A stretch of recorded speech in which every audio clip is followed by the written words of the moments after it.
And then what started to happen was, with my business, people started to research, like, who is this douche on YouTube? Why is he talking so long about this stuff?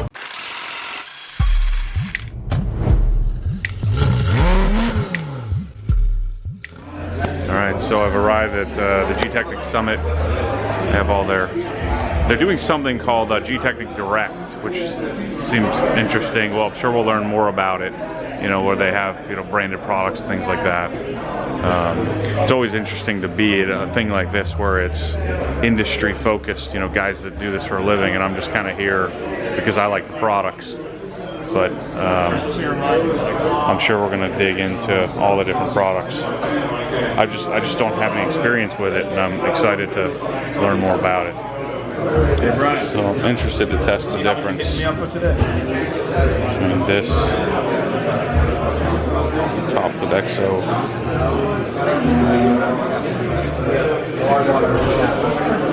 Products and procedures at improving everything.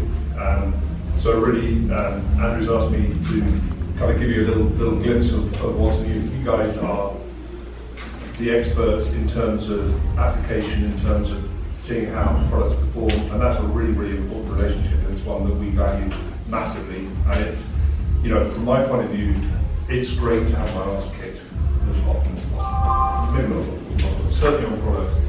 And when I'm looking at a new product, it's a combination of price, performance, and ease of application. Those are the three kind of mainstays of product performance. Started detailing in '96. Was mobile for 18 years. In 2008, I became a distributor, a level 1 direct distributor for McGuire's, and got deep into that. I was using their products for a long time. All right, Shannon's gonna take me for a drive to the hotel on the Trackhawk. Huh? You want to do lunch? I want you to keep me from dying. That's what I want. So these are still super hard to get. It's kind of cool to be able to jump in one. It's freaking massive Brembos. And we'll get her to tell us about her background in racing. Yeah, so we have the Trackhawk's a 6.2 liter V8. I know a lot of people will get nutty about this thing, but this is like one of the very few that are out. So what's your racing background? Well, Lots of it? Yeah, so I started racing when I was 5. Started racing quarter midgets, grew up in Ohio. Moved on to race midgets and sprint cars, a lot of dirt racing growing up. Moved up to open wheel Formula cars, so I raced in the USF 2000 series, which is a championship that runs alongside IndyCar. It's a developmental series. Did some stock car racing in a development series for NASCAR called ARCA. And in between, I also did some dirt late model racing. Most recently, I've been instructing at Porsche, at the Porsche Experience Center. Well, I've struggled with going to the track, and it's just not my thing, right? And so, what's your advice for learning? You know, because it isn't about car control. I mean, isn't that sort of the basis behind what, you know, to go out here on, you know, on the AMP track and to do okay. The thing I'm so afraid of is, you know, like, I don't know what to do when I'm understeering. I don't know what to do when the car, you know, rotates, or, you know, I think technically I know what to do, but like until it happens. The number one thing I can tell you is to find a driver coach, or wherever you go to drive, find somebody that knows more than you do, and somebody that's an experienced race car driver. See, I don't like, I'm sure you're familiar with Chin Motorsports and you know, in Florida area. Like, I just, it's not fun to me. There's so much chaos. Yeah. So you're pointing. I'm worried about pointing everybody by the whole gosh darn time. So, what does it cost someone to, like, to hire a coach? I mean, that's what really interests me. Like, I have a business coach. I pay him a freaking crap ton of money, but what does it generally cost someone to hire a coach? And then do you have to use your own car? I mean, how does that work? You know, it's case by case. There's actually a website, and I might get it wrong. We'll have to look it up, but it's like drivercoach.com. But as far as what it costs, it can cost you anything from, I would say, $500 a day up to $1,500 a day. Mm-hmm. Your coach is going to charge you more if, number one, they're riding in the car with you, Number two, if you're bringing your car, it's going to cost less, things like that. So it kind of varies, but it's pricey for sure. I come from a professional motorsport background, so that's different for me as well. You're like out on the track practicing by yourself. Yeah, when we have test days, we rent the whole track out. You know, you're testing with your team, or you're testing with the series. So definitely a different element. There's nothing wrong with Chin or any other HPDE places to get your feet wet. But if you want to take it to the next level, if you want to come out to Atlanta Motorsports Park and really hone in on your skills, you know, it costs getting a membership at AMP, and then, you know, AMP offers coaches here as well. So that's, you know, kind of a built-in opportunity. See, it's of interest to me to skip all of those steps of all the bad habit development, you know, doing it yourself. Yeah, oh, absolutely. Or going and getting some dude, because you don't know what level of instructor you're going to get. You know, you're just getting somebody who maybe has a decent amount of track time. Yeah, that's a frustration I have, because a lot of instructors are not truly experienced, but they don't know what they don't know, you know? So there's nothing wrong with that, but if you really want to take the next level, do some digging, find the, you know, an experienced race car driver who can teach you fundamentals and then how to, you know, race, which is a whole different thing. Yeah, so anyway, we were talking about, I'm going to be at the Porsche Delivery Center, or the Experience Center, I guess. They do deliveries there as well, but in the next couple of months. And then we're talking about having Shannon, you know, instruct or teach me how to drive, you know, whether it's, you know, from the booth or, you know, in the car. I just don't know that I want to bring my RS and beat the crap out of it. Or like rent a car or something like that. Well, good for you, because it'll be all of Porsche's fleet. So we don't allow any other cars. Oh yeah, good point. That's one good thing. The other really cool thing, to answer your question about car control and, you know, understeer, oversteer, is that facility to me is so great. If you go to PorscheDriving.com, you can find out all the different facilities that Porsche offers, but the Experience Center is really dedicated driver development facility. Our manufacturing process is quite unique. So whereas most film manufacturers, they basically laminate the self-healing top coat. So you guys are all familiar with the self-healing scratch test. You know, it's a nice display for your customers. And what they do is they actually laminate it on. And by doing this process, you have the raw TPU material, and you have the laminate that's basically pressed into it, and that's the self-healing top coat. And although that's an effective and quick method of applying the self-healing top coat, this top coat is already in the curing process, and much like the coatings that you guys are applying, like Gtechniq, you know, you're depending on a covalent bonding of that coating, so it's becoming part of the surface. And so what we do, instead of having a laminated coat that's already gone through the curing process and being pressed in, we're actually applying it as a liquid.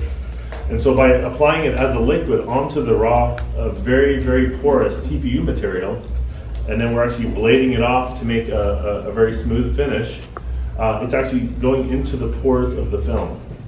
And that is making a stronger film. It's making a much more durable coating on top. And if you've ever had a film that maybe you've done a full body wrap, and it's a year, 2 years down the road, and it's not self-healing anymore. I don't know if you've ever encountered that. You scratch it, and the scratches aren't coming out. That's because the top coat is gone.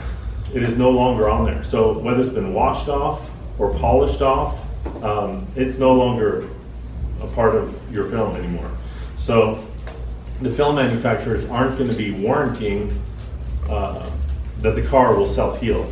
You know, that's like a car manufacturer warranting a rock chip. It's just never gonna happen. So if the self-healing is not working, it's because it's not there. I'll show you guys an example. So this is our Pro Shield, and this is our competitor film. And I'll show you. So this is another film, and when you stretch it, it cracks. Okay? So the self-healing top coat, you think it's cracking, it's actually delaminated. So it's removing itself from the TPU material. So this is because it's not bonded on there very well. And that is the weakest link. So this is our Pro Shield. And you can still make it crack. You can definitely make it crack. But you're going to be stretching a lot harder as you stretch this film.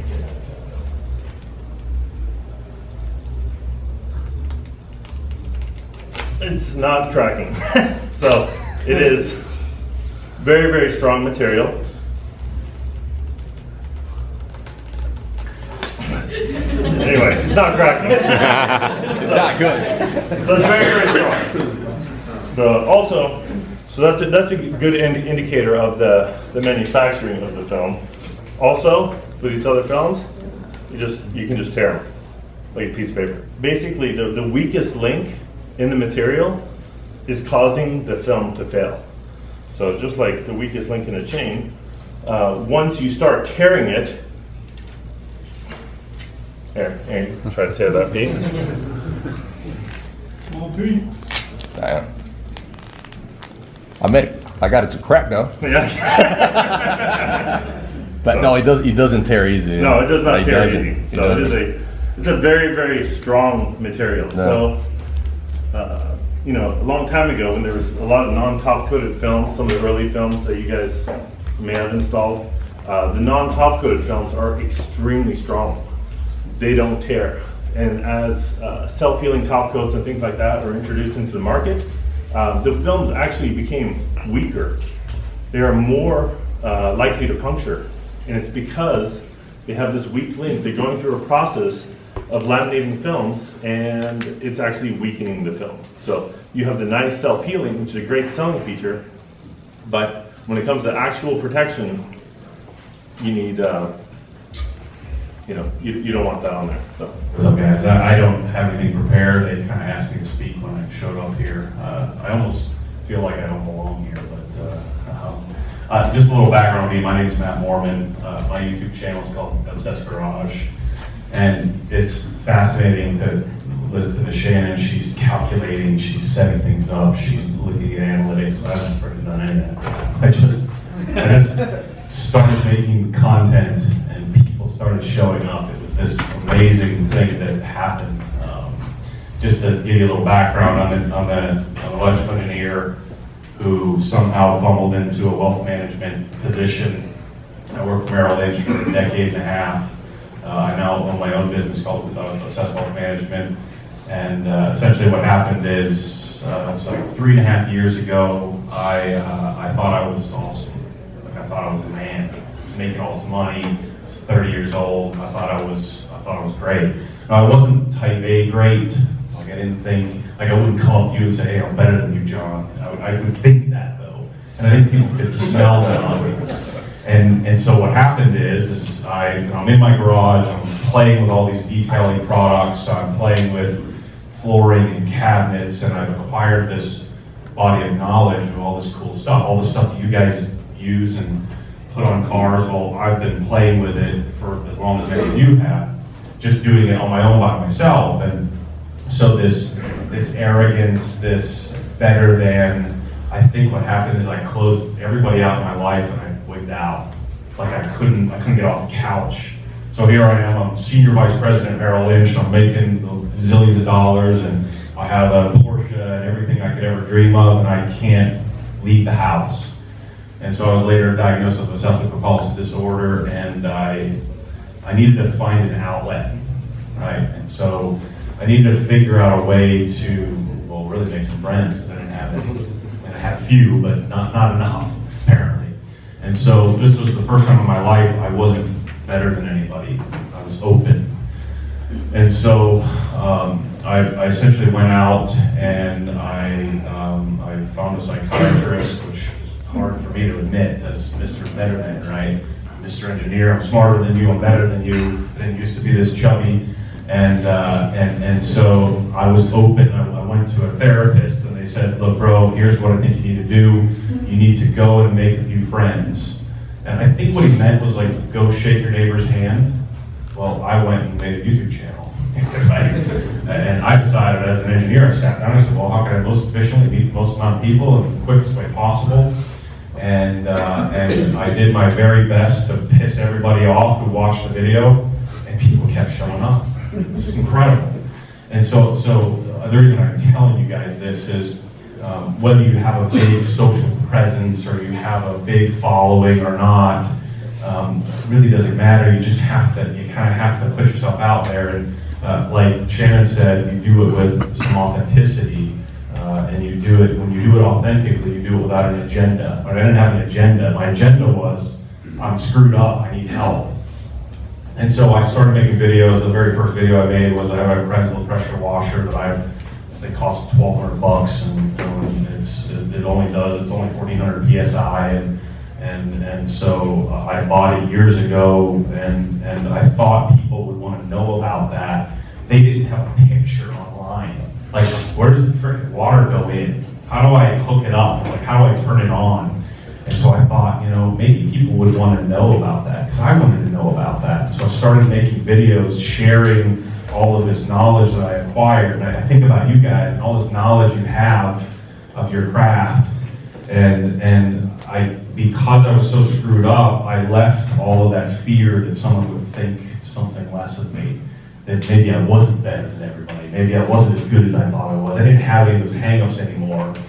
And so I just started making content. And I set up a camera. I didn't have great gear. I actually had a really good camera. I was a photographer, and I just set it up. You couldn't hear me. Some of my first videos have hundreds of thousands of views.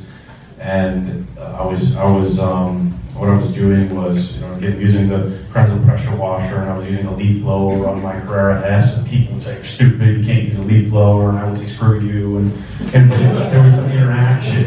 And what started happening is people started emailing me saying, well, how do I get a Porsche? Your house is really nice, how do I get that? And I gave up the fear of sharing that stuff. And so what started to happen was I had to start figuring out ways to create the content. So I had to get a better microphone. I had to get a better camera. I had to start thinking about editing it down, because the first videos were an hour and a half long. So I was doing all of this stuff wrong. Right? I still make 45-minute long videos to this day. And I don't get millions of views, because what we do is very niche. It's a detailing world. We're talking about cars and garages is niche. But the epiphany came was that, man, if you put yourself out there, then people will respond. And then for me, it changed my life, and it got me out of my own head, right? So that was the byproduct. And then what started to happen was, with my business, people started to research, like, who is this douche on YouTube? Why is he talking so long about this stuff? I mean, how do you have a Porsche and you spend all day making these videos? And so people started Googling me, and they started trying to figure out what I did for a living, and then people started calling me in my wealth management practice and asking me if they could hire me to manage their money. And so then I started to make a connection to how you could take this format, this social platform, right? So we can take Instagram, Facebook. I have a Facebook group. I know some of you are probably in it. It's Obsessed Garage Group. There are 19,000 members in it, of people that giving people just information, giving people information about you and doing it authentically. And so, just to cue you guys in on what's happened for me and what could happen to your business, I started out doing this just to create content, just to create a connection with people, and eventually what happened was, again, the Facebook group came about, so I gave other people a voice. So I'd encourage you to, once you create content, let's say you start a YouTube channel, you start sharing your process, start giving away your secrets. No one's going to be able to do it. Like you could show me how to do it. You could show me how to do clear film. I'd never be able to freaking do it. I'd still hire you, right? And so I think sharing the process, sharing the information, then connection with people. From there, then if you give them a place so taking Shannon's discussion one step forward, create a group. Create a group that where your customers, your clients, or the people that you connect with can come and have a voice. What's happened for me is now I have like 20 people that moderate it, and it's taken on a life of its own. And then you don't have to, like, I don't sell anything ever, like I'm not selling anything, but people then start buying from you. The key is making sure that they know they're buying. I love Jeremy's discussion about, you know, having a process, having packages, creating a place where people know what they're getting, they know what their options are. And so you create the following, you then create the community, and then you create something for them to buy. Once they get to know you, once they know your story, and they want to buy something, and they want to connect with you somehow. And so I tell you guys this, I hope I've actually been pretty public about this, but I'll share you the, sort of some of the numbers. And you know, the YouTube channel has 119,000 subscribers. That generates me about $2,800 a month. You know, so where, you know, because you get Google AdSense and revenue from YouTube, YouTube Red. But that's not the magic. The magic is when people then connect with the community, and then if you give them something to buy. In my case, probably one of the reasons why I'm here selfishly is I want to learn about Gtechniq and maybe offering the products to consumers, you know, to people that want to do it themselves. And so in January of last year, I started the Obsessed Garage store just as a place for people to buy something from me. We think I did a little over $1.7 million of selling product. You know, I'm going to say 34% margins out of thin air. It's the craziest freaking thing that could have ever happened. Selling this goofy pressure washer that I have vetted and have been using for years, and then, you know, connecting, you know, people to the products that I'm using. People want to know what you guys are using on the cars. And so I would encourage you to figure out a way to, once you build the community, obviously you have the service that you provide, right? So you're giving them something to buy there. But why wouldn't you sell them the product that you're using too? They're still going to come to you. They're still going to pay you to do it. And worst case, if you teach them everything, they figure out how to do it, then they're going to buy all the product from you. And then you don't have to do anything. It's just you know, a smaller profit margin than labor. But the magic of once a community exists and you give them something to buy, then that's why I'm so fascinated by Jeremy's story, is that, you know, at Shine Supply, you give them, you know, people aren't, I mean, they can buy polish anywhere, but they're buying from him. You know, they're buying the product because they identify with the community. There's a Shine Supply community. Shoot, I said in one video, I said, I had Wise Guy, and I said, this is freaking simple green. I didn't know Jeremy from anybody. I'm cleaning my wheels. I'm like, this is just simple green. This is junk.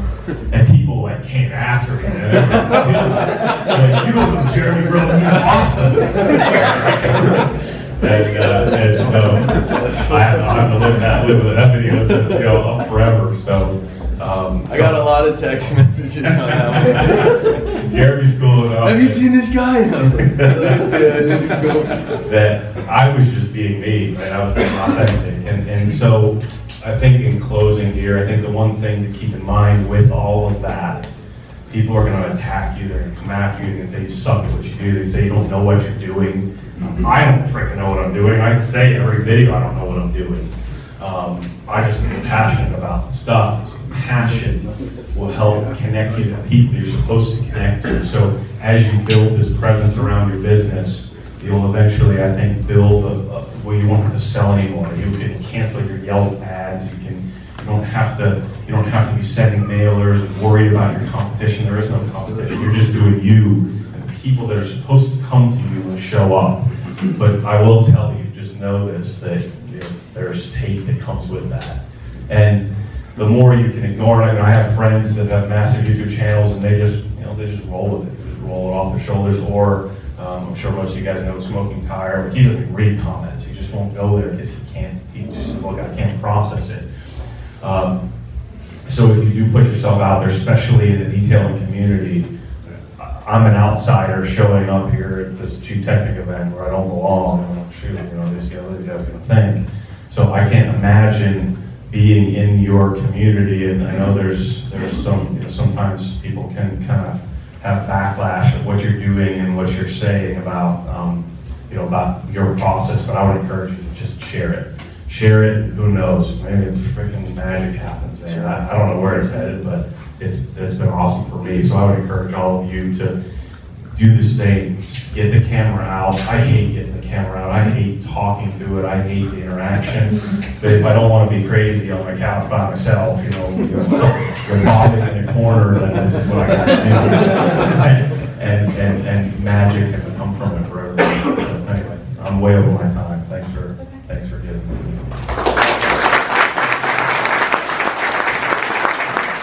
Look, I used to use a Flex 3401 before we brought our own tool over. I got that on camera. Damn it. I got that. What car are you driving? You said Porsche, right?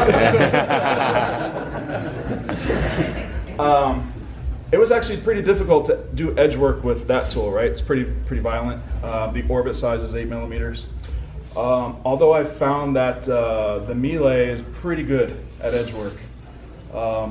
Smaller orbit at 5 millimeters, and since it's smooth and rotates in the same direction as a rotary, it's almost a natural to go from rotary to the melee gear drive and almost do the same work.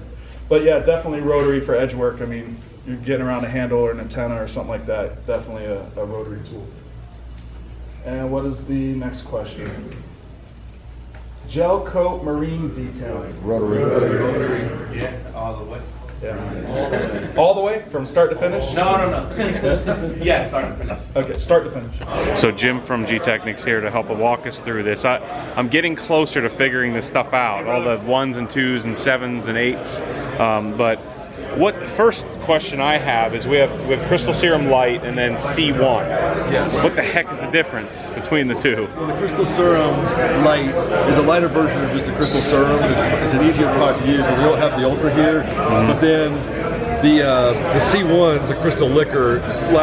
It works great. It's a quartz-based product that works great on metals as well as painted surfaces. This one works best on painted surfaces. This one works better on metals. Well, which one looks better? Which one do you like better? I like on paint. On paint? Oh, no question about it. I use the Crystal Serum. Oh, okay, gotcha. So this would be, I have a strut tower brace on my S2000, or suspension components on trucks, calipers maybe. calipers, wheels. It's got really high heat flash points, so it can withstand a lot more heat. But then another version, we're going to bring C5. So C5 could also be used for that stuff too, right? It could. They're the same family. So the C1 and the C5 are the same family, but they're re-engineered for different substrates. So the C5 is just for different applications. You have like the matte finish dash. You have different products for plastics. Right. And the reality is this will work on all of those, but the other ones are better engineered for that. Right. Okay. So Crystal Serum Light base coat. Not super hydrophobic by itself, right? It's more hydrophobic, but I think when you top it with something like Exo, the hydrophobicity of it like really stands up. I mean, you can see the beads of water where they really kind of bulb up, and it has less of a contact angle, and the sheeting of it just rolling right off the surface is unbelievable. That becomes our sacrificial layer? In a sense, yes. Right. And then we would maintain with the C2V3s all day long. Right. Okay, so how does that, so I understand how these go on with a normal applicator, right? And either suede or microfiber and a little block if you wanted to. How does this go on? You can do this still with the suede. I spray it. I don't really spray it on the surface of the car, but I'll spray it onto like a pad, and then I take 2 microfiber towels. I'll take a damp one and a dry one. I fold them into exact corners, and then I'll wipe it on, and then I'll wipe it off with a damp. I'll kind of smooth it with a damp towel, and then I'll finish it off with a dry microfiber towel. Can I use that as a drying aid? Or will we get streaking or? I use this, for example, we have the, I don't know if there's any up here, but the quick detail spray, for example. So on a car that we've coated, that's already been coated by whatever series of products from Gtechniq, I'll take in every wash job, or every wash, I'll use the quick detail spray to finish it and smooth it so there's no streaking. And then once a month maybe I'll use this product, and it just really reinforces the coating itself. So I've dried the car, come back, spray a little on my applicator towel, and then I wipe with my wipe towel, and it becomes my sacrificial layer to the sacrificial layer, right? Yes. I'm going to protect the protection that protects the protection. I like That's that. right. And if you have PPF, then you're going to protect that protection with all the extra It works protection. great. And if you have a car that's never been coated and it's just been polished or painted, You can use that as a standalone. it's a standalone wax. I mean, or like a sealant. Right. It'll smoke any kind of wax or product in the market. So now, how about C4 as a why it's called restorer, but we would use this even if we weren't restoring, right? Yes. So like on like the Avalanche used to like turn white. All all that black This would have been plastic. a great product for that. Rubber too, Rubber too, like window sills and ledges. Yeah. It works fabulous on those products. and it becomes our longer term, year-long-ish coating, right? Yes. Right. We just did some helmets for the lady who runs the pro shop here. Yeah. She sells these carbon fiber race helmets. This little plastic components of the shield would work really nice. Right. And just on those little areas. So wipe down with either IPA or maybe like a all-purpose cleaner. Clean the rubber, clean the plastic. I would actually on rubbers, on new plastics on cars, there's plasticizers that kind of they'll gas out over time, just like the paint gases out. Right. And what I found that is if you don't clean it properly with an IPA and then you put a coating on top of it, Right. it takes a couple of weeks, but it'll white. It'll turn Yep, white. yep. Fuzz out. And you can clean it off, but it looks terrifying because it looks like it's been ruined. Right. But you want to clean it. I would definitely use an IPA. I wouldn't use the panel white because I think it's a little bit too aggressive for those panels. Right. But an IPA solution will work fantastic. Okay, gotcha. Let's see. What other things do we have here? Normal iron out, quick detail. That's pretty self-explanatory, right? What's Tri-Clean? What's this stuff? Is this It's a great product for cleaning interiors, fabrics, cleaning even convertible tops, and even vinyls. So it's honestly, I couldn't really get into too much of the specifics of how well this works, but compared to other all-purpose cleaners, this outperforms most anything I've seen on the market. So it's put a sprayer on it, you spray it on your towel, and Yeah, right. spray it on your towel. And it Gotcha. Okay. Awesome. That's what I wanted to know. I mean, I think I've got the coating line down. So crystal serum, XO, topped with C2V3. Perfect. And the C2V3, it has like a really super nice slickness to the paint, Yeah. to the top surface, the coating really, because you're really slickening up the coated surfaces. Right. And it leaves it just as slippery as ice. I mean, it's really, really nice. Awesome. Thanks, brother. Appreciate it. Thank you. So, these are all part of the HDO line? Yep. Microfibers included? Yes, so this line right here is the HDO So cutting? This will be what you call our light cutting or one-step microfiber. Okay. This is going to be our heavy polishing pad. Yep. This is going to be our standard polishing pad. And this is what I'm going to call our finishing pad or a glossing pad.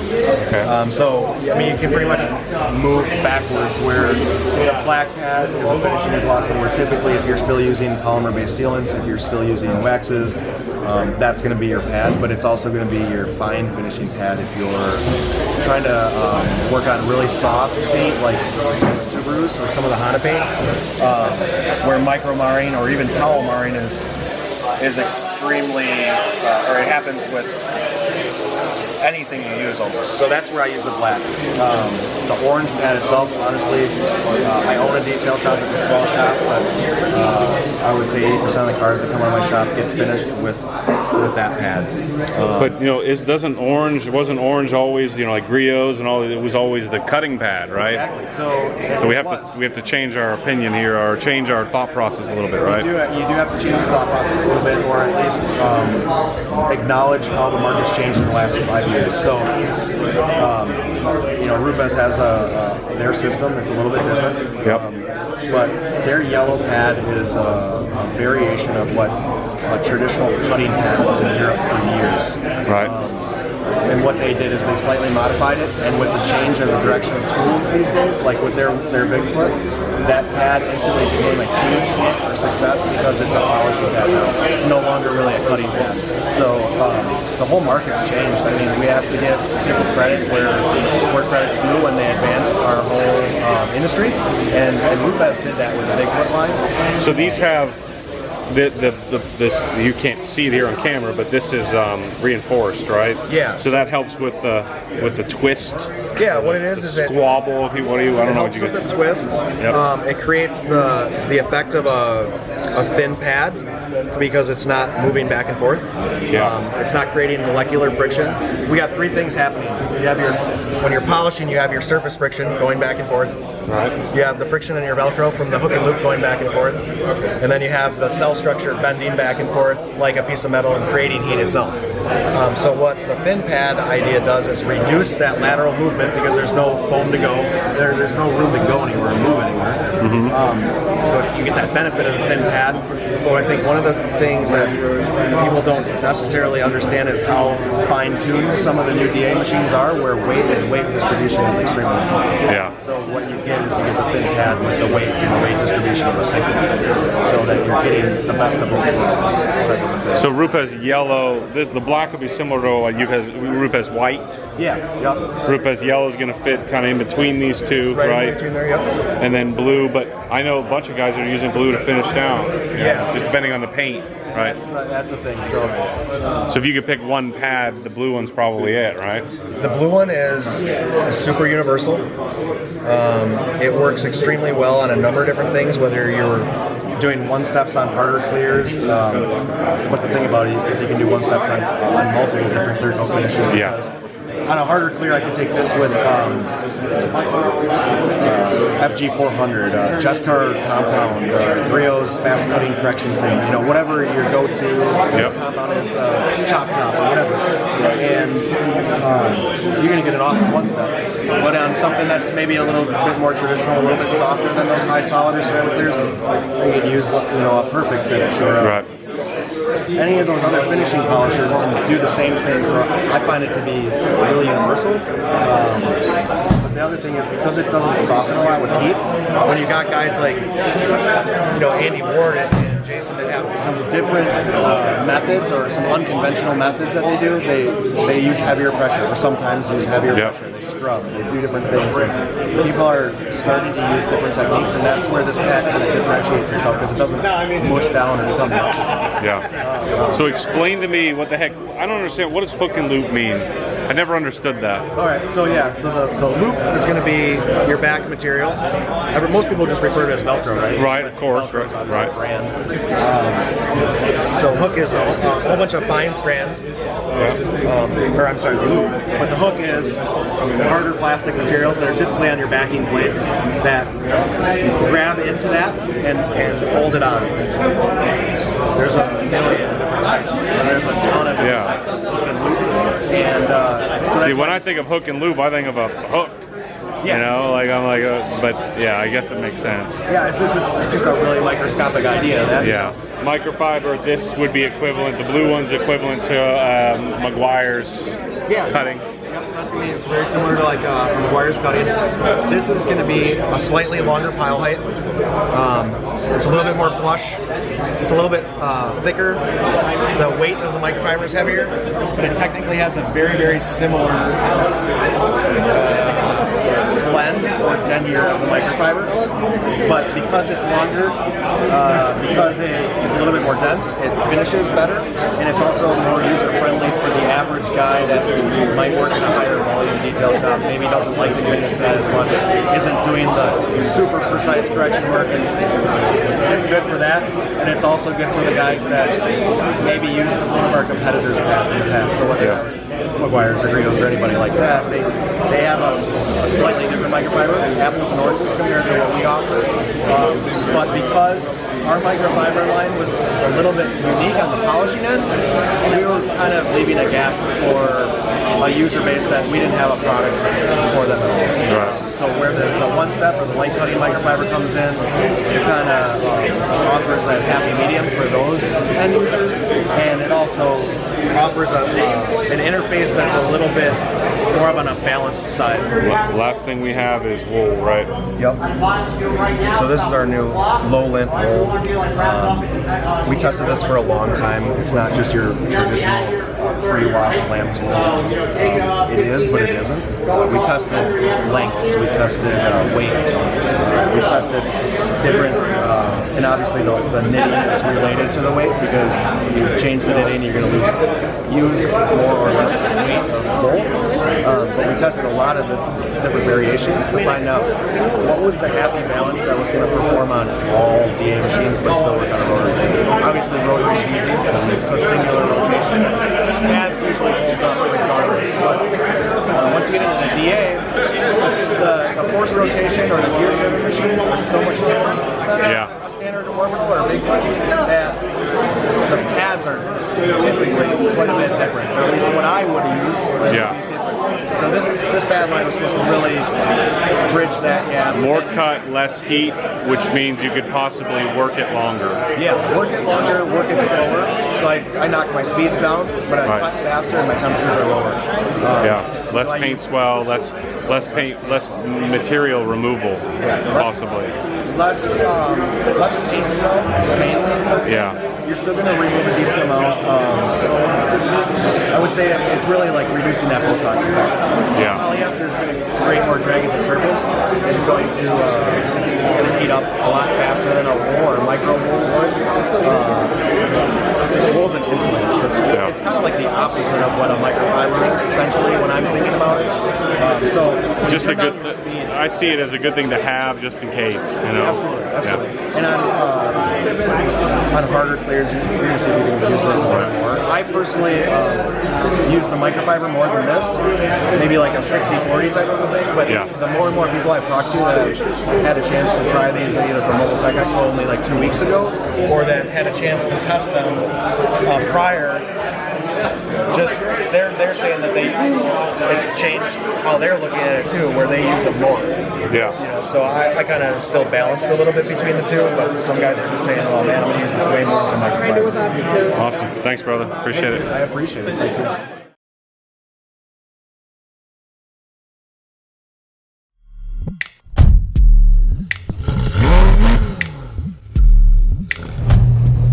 What happens when the force pulls you back, your foot naturally comes off the gas. You have to keep your foot to the floor, foot to the floor.